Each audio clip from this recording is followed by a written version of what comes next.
Doctor YS Rajasekhara Reddy ప్రారంభించిన ప్రాజెక్టుల వరకు ఏ ఒక్క ప్రాజెక్టును కూడా పూర్తి చేయలే. మన కష్టాలు తీరవలే, మన కన్నీళ్లు దూడవలే, మన సాగునీరు రాలే, మన తాగునీరు మనకు దక్కలే. మిత్రులారా, ఇవాళ నేను అడుగుతున్నా, ఇవాళ కొంతమంది మాట్లాడుతుండ్రు, దొంగలకు సత్తులు మోసేటోళ్ళు, తిన్నింటి వాసాలు లెక్క పెట్టేటోళ్ళు, అన్నం పెట్టినోనికే సున్నం పెట్టేటోడు నిన్న మన మహబూబ్నగర్ జిల్లాలో మాట్లాడుతుండు పాదయాత్రలు చేస్తామని. మీరు పాదయాత్రలు కాదు, పొర్లుడు దండాలు చేసినా పాలమూరులో కాదు, పాలమూరు నుంచి కాశీ వరకు పొర్లుడు దండాలు చేసుకుంటూ పోయినా మీరు చేసిన పాపాలు తీరవు. మీరు చేసిన అన్యాయాన్ని ఈ జిల్లా ప్రజలు మరవరు. నేను ఇవాళ ఈ వేదిక మీద నుంచి చంద్రశేఖరరావు గారిని సూటిగా నేను అడుగుతున్నా, ఆనాడు ప్రారంభించిన జూరాల మేమే పూర్తి చేసినాం. ఆనాడు మొదలైన భీమా కావచ్చు, నెట్టంపాడు కావచ్చు, కోయిల్ సాగర్ కావచ్చు, కల్వకుర్తి ఎత్తిపోతల పథకం కావచ్చు, పాలమూరు రంగారెడ్డి ఎత్తిపోతల పథకం కావచ్చు, ఆనాడే మంజూరైన మక్తల్ నారాయణపేట కొడంగల్ ఎత్తిపోతల పథకం కావచ్చు, అది చిన్నది కావచ్చు, పెద్దది కావచ్చు, ఏ ప్రాజెక్ట్ అయినా నువ్వు పూర్తి చేసినవా? ఎన్నడైనా మా రైతుల దగ్గరకు వచ్చి కూర్చొని మాట్లాడినవా?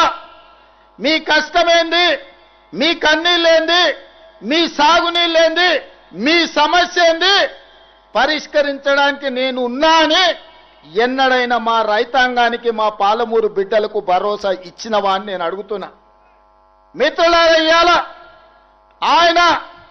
ఆయన తర్వాత ఆయన కొడుకు, ఆ తర్వాత ఆయన మనవడు రాజ్యాలు ఏలాలంట, మన దళితులు చెప్పులు కుట్టుకోవాలంట, మన ముదిరాజులు చేపలు పట్టుకోవాలంట, మన యాదవ్ సోదరులు గొర్రెలు కాసుకోవాలంట, బర్రెల్ని చూసుకోవాలంట. ఇవాళ మనమేమో గొర్రెలు బర్రెలు చేపలు చెప్పులు కుట్టుకుంటే ఆయన కొడుకు ఆయన మనవడు రాజ్యాలు వెళ్తాడంట. ఒక పాలమూరు జిల్లా మారుమూల ప్రాంతం నుంచి, నల్లమల్ల అడవుల నుంచి ఒక రైతు బిడ్డ 20 సంవత్సరాల క్రితం సరిగ్గా జూలై 4 తారీఖు నాడు ఇదే మిడ్జిల్ మండలానికి జడ్చల్లో వస్తున్నా అంటే నా గుండె వేగంగా కొట్టుకుంటది. 20 సంవత్సరాల క్రితం ఇక్కడనే నా మీద ఓడిపోయిన నా మిత్రుడు రబ్బానీ ఉన్నాడు. ఆనాడు రబ్బానీ మిడ్జిల్ నుంచి గెలిస్తే జిల్లా పరిషత్ చైర్మన్ చేస్తాను డాక్టర్ వైఎస్ రాజశేఖర రెడ్డి చెప్పిండు. కానీ మిడ్జిల్ మిత్రులు ఒక యువకుడు వ్యవసాయ కుటుంబం నుంచి వచ్చిండు, మా జిల్లాకి ఏమైనా చేస్తాడేమో అని ఆనాడు కప్పు సాసర్ గుర్తు మీద ఓటేసి జూలై 4, 2006 నాడు ఒక చిన్న మొక్క నాటిండ్రు. ఆ చిన్న మొక్క 2026 జూన్ నెలకి 20 సంవత్సరాలలో జడ్పీటీసీ నుంచి ఎమ్మెల్సీగా, ఎమ్మెల్యేగా, ఎంపీగా, కాంగ్రెస్ పార్టీ అధ్యక్షుడిగా, తెలంగాణకు ముఖ్యమంత్రిగా మీ బిడ్డ వృక్షమై నిలబడ్డాడు. మీ బిడ్డ పాలమూరులో ఉన్న మర్రి చెట్టు ఎంతమందికి నీడనిస్తుందో ఈనాడు మీరు ఆశీర్వదించి, ఆనాడు మీరు అభిమానించి గుండెల్లో పెట్టుకొని భుజాల మీద మోసిన జడ్పీటీసీ ఈనాడు తెలంగాణ రాష్ట్రానికి ముఖ్యమంత్రి అయి మీ ముందర నిలబడ్డాడు.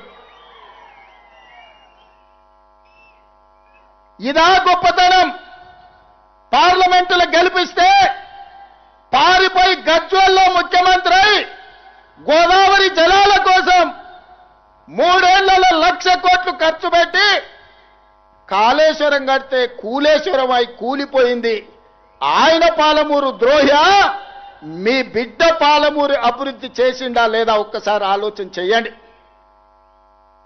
ఇవాళ మిత్రులారా, ఆనాడు మనం చేసిన సాయానికి తెలంగాణ ప్రజలకు కష్టాలలో ఉన్నప్పుడు ఎండకెవరైనా వస్తే తాగడానికి మంచినీళ్ళు ఇచ్చిన గుర్తు పెట్టుకుంటాం, మళ్ళా గుర్తు పెట్టుకొని తిరిగి సాయం చేయాలనుకుంటాం, చేతనైన సాయం చేస్తాం. ఆనాడు రాజకీయంగా చావు బతుకుల మధ్యలో ఉన్న చంద్రశేఖర్ రావును మన జిల్లా నుంచి పార్లమెంటుకు పంపిస్తే 10 ఏళ్ళు సంవత్సరానికి 5,000 కోట్ల రూపాయలు ఖర్చు పెట్టినా తెలంగాణలో 30 లక్షల ఎకరాలకు నీళ్లు వచ్చేటి. ఆనాడున్న 10 లక్షల ఎకరాలే ఈనాడు సాగునీరు అందుతున్నాయి తప్ప 26 లక్షలకు అందించాల్సిన నీళ్లు ఈరోజు ఏ ఒక్క ప్రాజెక్టు పూర్తి చెయ్యలే. ఇవాళ అంటున్నారు మేము వస్తాం, మేము నడుస్తామని. మీరు వచ్చినా, మీరు నడిచినా, మీరు పొర్లినా తెలంగాణ ప్రజలు, ముఖ్యంగా మా అక్కలు, మా ఆడబిడ్డలు సాయంత్రం పూట జొన్న రొట్టెలు చేస్తారు. మావినగర్ల ఉత్తమన్న సలాకి కాల్చి వాత పెడతారు టీఆర్ఎస్ వాళ్ళకు. ఒక ఆయన పంచగట్టుకొని నేను వైఎస్ఆర్ని అంటాడు. నేను ఇవాళ చెప్పదలుచుకున్నా, లాల్ చేసుకున్నాడు లాల్ బహదూర్ శాస్త్రి కాదు, గడ్డం పెంచుకున్నాడు భగత్ సింగ్ గాడు, పంచగట్టుకున్నాడు వైఎస్ఆర్ గాడు. ఇట్లనే పంచగట్టుకొని ఊర్లలోకి వస్తే పంచలో తొండలు ఇచ్చి కొడతారు మా ఉద్దండాపూర్ వాళ్ళు. రా వచ్చి ఉద్దండాపూర్లో పాదయాత్ర చేతురా. మా తండాలలో మా లంబాడి సోదరులు ఆనాడు పంచగుట్ట పోలీస్ స్టేషన్లో ఏ రైతుల్లో అయితే పెట్టిర్రో గా తండా నుంచి మీరు పాదయాత్ర మొదలు పెట్టుర్రి. మా లంబాడ సోదరులు మీ పంచలలో తొండలు ఇడవకపోతే నేను చూస్తా. 10 ఏళ్ళు 8 లక్షల కోట్లు. మీడియా మిత్రులారా, కేవలం సాగునీటి ప్రాజెక్టులకు 1,81,000 కోట్ల రూపాయలు చంద్రశేఖరరావు ఖర్చు పెట్టింది. గా ఉద్దండాపూర్ మునిగిపోయేటోళ్ళకి 800 కోట్లు ఇయ్యలే. వాళ్ళని పోలీస్ స్టేషన్లలో పెట్టి కొట్టించింది. అదే మనోడై ఉంటే, పాలమూరు బిడ్డ ఉంటే కొట్టించుండేటోడా, జైళ్ళలో పెట్టించుండేటోడా?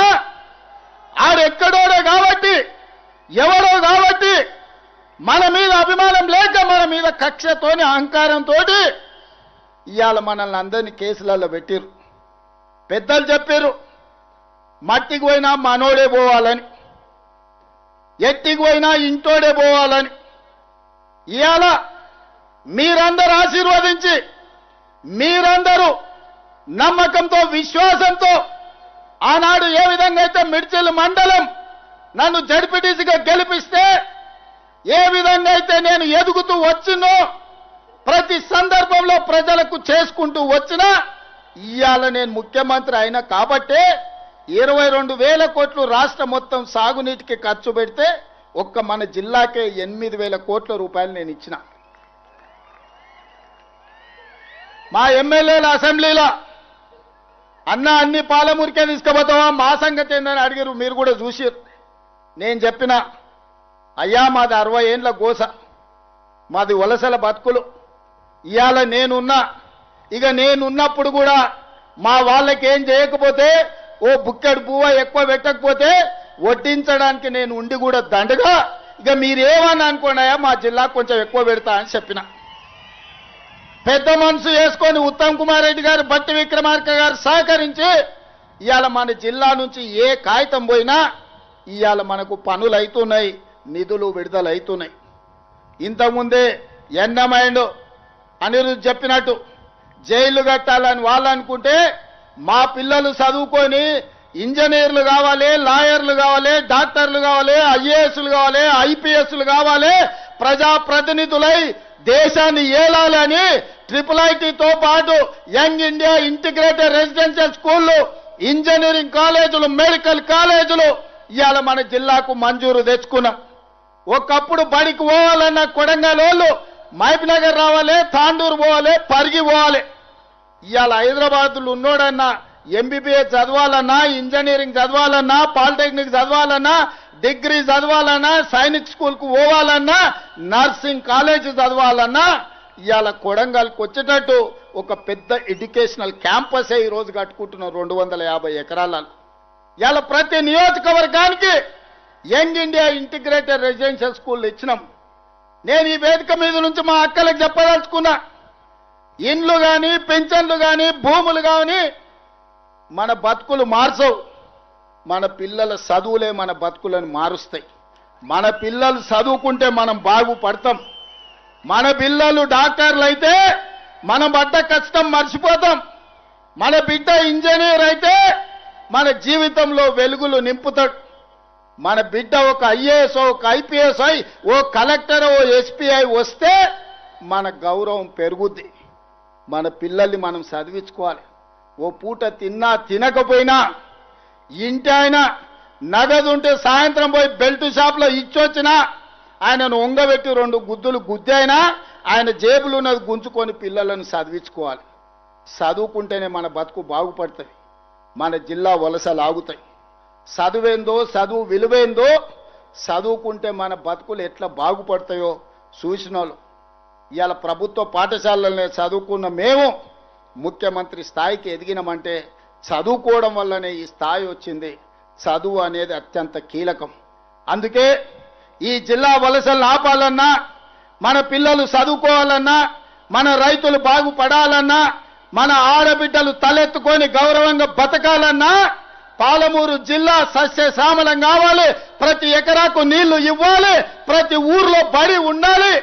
నేను ఇవాళ ఒక్క మాట చెప్పదలుచుకున్నా, ఆత్మ గౌరవంతో బతకాలంటే ఇందిరమ్మ ఇల్లు ఉండాలి. ఇవాళ మన జిల్లాలో హనుమాన్ల గుడి లేని తండా ఉండొచ్చు, గూడెం ఉండొచ్చు, గ్రామం ఉండొచ్చు. హనుమాన్ల గుడి లేని తండానన్న ఉండొచ్చు, గూడెమన్న ఉండొచ్చు, ఊరన్న ఉండొచ్చు. కానీ ఇందిరమ్మ ఇల్లు లేని ఊరు లేదు. నేను గుండె మీద చేసుకొని నేను చెప్తున్నా.